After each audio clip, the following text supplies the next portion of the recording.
täällä voi vaikuttaa. Ja itse asiassa muuten... Vittu, mistähän mä sen nyt saisin? Mä en saa mistään sitä nyt tähän. Saan mä sen jostain.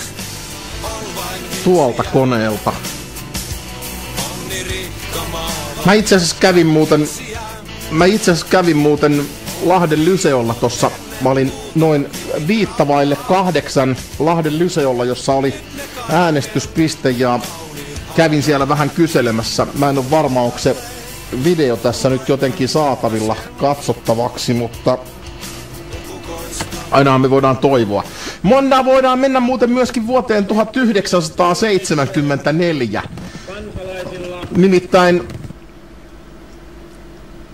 muuan Vennamohan puhui silloin vappuna 74. Tästä voidaan muuten ruveta funtsimaan, että onko tämä oikeasti ajat muuttunut ja milloin tulee kansalaisten mitta täyteen, milloin kansalaisilla kasvaa kyrpä keskelle otsaa. Kun virkamiehet vittuilee, eduskunta tekee mitä sattuu, niin sanottuja paskoja lakeja, niin se kuunnellaan kohta. Mutta otetaan yksi puhelu tässä, kuka siellä soittelee? No niin, ja puhu vaan ihan reilusti. Tällaisia nämä tuntemattomat paskiaiset on, kun en osaisi puhua. Niin, onko vuodesta 74 asti muuttunut yhtään mikään? Kuunnellaan pätkä. Kohtuullinen toimeentulo kansalaisilla. Säilyykö maassa yrittämisen vapaus ja myös yhteiskunnallinen vapaus? Ja tämähän näytetään sitten videostriimissä. Videostriimiin, mikä se ohjeet löytyy Paasi-radiosivuilta. Paasi-radiosivuilta löytyy. Varkaudessa kuin Kuopiossa. Varkaudessa tilaisuus oli kello 9 aamulla. Aurinko paistoi ja koskaan meillä ei ole ollut niin paljon kuulijoita torilla, noin 2000. Arvioi eräs Pieksämäeltä ollut henkilö, joka kulki ympäri ja minä tunnen. Kuopiossa, ajatelkaa, oli Kuopion keskustorilla SMP:llä kuulijoita enemmän kuin millään muulla puolueella. Tosin totuuden nimessä on sanottava, että ensinnä oli SKD. Kello alkaa olla jo silleen, että tää menee kohta kiinni. Äänestyspaikka menee kiinni, mun täytyy käydä katsomassa, saisiko täältä jonkunnäköistä haastattelua. Joks kello on 20? Ei taida ihan vielä olla. Mites onks keltään, kuka tämän paikan isoin kiho mahtaa olla? Onko siellä äänestäjiä muuten kuin monta? Täältä varmaan vielä tulee. En ole tulossa, mä tässä vaan seuraan sivusta, mitä täällä tapahtuu.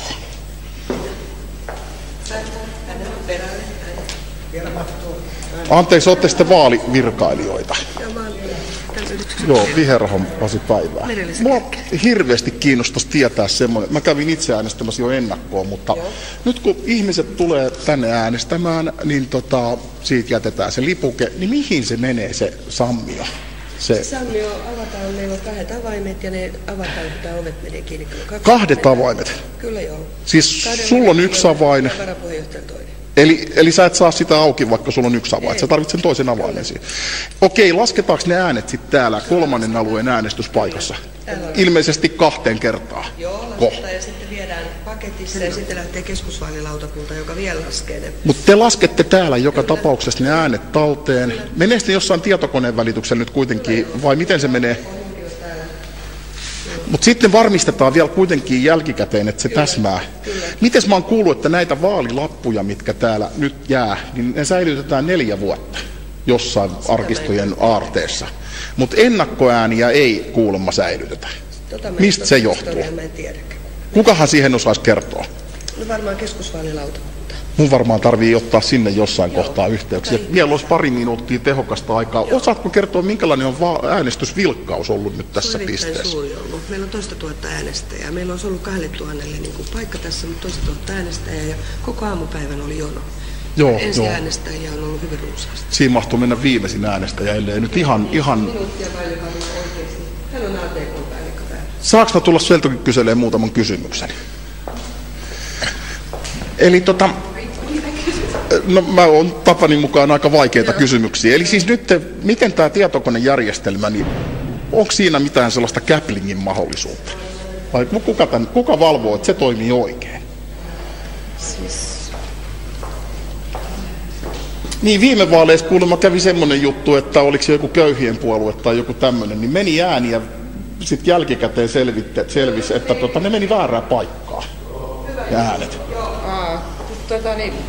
Siis toihan on valtakunnallinen järjestelmä, mihin me tallennetaan ne äänet. Niin. Ja ne kerit vittuun suomalaisia. Määrät tältä vaalilautakunnalta ja me tallennetaan ne ensin. Joo. Ja sitten kun he on laskeneet äänet, sen jälkeen he antaa minulle sen yhden kopion sitä pöytäkirjasta. Joo, mihin on tässä äänet merkitty ja mä tallennan suoraan ne sinne järjestelmään. Ne menee nyt jonnekin keskustietokoneelle, ilmeisesti vaalilautakunta. Joo, siis mikä se menee ihan ajantasaisesti koko maan laajuisesti siis. Joo. Samaan paikkaan kaikki. Mutta ne itse paperit, tai kaikki äänestyslipukkeet on vielä fyysisesti tuolla tuon oven takana. Kyllä. Ja niitä aletaan nyt kello 20.00, eli aivan näillä sekunneilla laskemaan. Ja se tulos, mikä tuolta oven takaa Lahden Lyseosta ilmestyy, niin sinä syötät sen tietokonejärjestelmään ja se lähtee sitten sinne virallisiin laskentoihin. Se päivittyy saman tien sinne. Joo, mutta joka tapauksessa ne tarkistetaan vielä jälkikäteen, että ne täsmää täysin. Kyllä. Joo. No okei, nyt jos se lähtee, kumpi muuten voittaa? Kumpi tulos voittaa, jos ne ei täsmää? Vaalilipukkeiden tulos vai toi ATK-tulos? Siis tämä äänestäneiden määrä.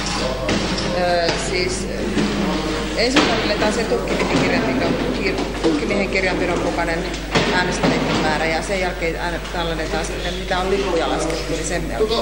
Ja sitten jos liput ei täsmää niin siihen äänestäneiden määrään, niin sehän korjataan sitten sen lippujen mukaan.